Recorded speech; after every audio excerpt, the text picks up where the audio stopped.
I think, well, this is partly the flip side of empathy. I don't know if you've come across this book, Against Empathy by Bloom, right? So, and his argument is really with empathy. This is an emotional. So this is also part of the way to understand woke is it's kind of an empathizing rather than a systematizing. That's a kind of distinction that Baron Cohen is a psychologist, I believe, who makes that distinction. So this is not like Marxism, a whole system, a whole theory system with its predictions mechanically.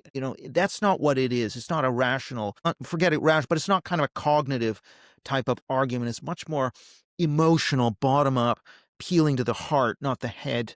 And with empathy, when you have empathy towards a group, Bloom talks about, empathy towards white women in the American South means that you are very hostile to the black rapist or the specter of the black rapist. So actually, you can actually get a very nasty side to empathy, which is whoever you're empathetic towards, you become very hostile and dehumanizing towards whoever you think is oppressing the object of empathy. The other thing is, Bloom points out, is the empathy is very narrow. You can focus on empathy, let's say for your children or for a particular group.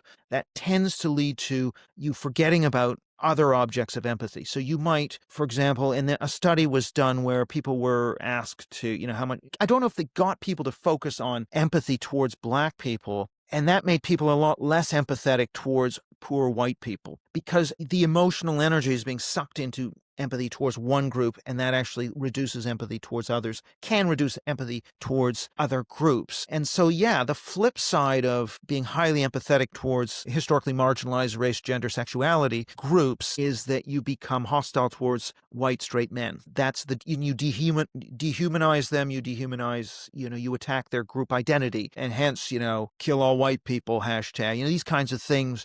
That's really the flip side of this highly empathetic approach to, say, Black Americans or Indigenous people. And so yeah, I think this is in some ways coming from a position of empathy. This emotionalizing movement leads to dehumanization and hostility. And of course, Jeremy Carl, in his book on anti-white racism, very much focuses on these things as being the flip side.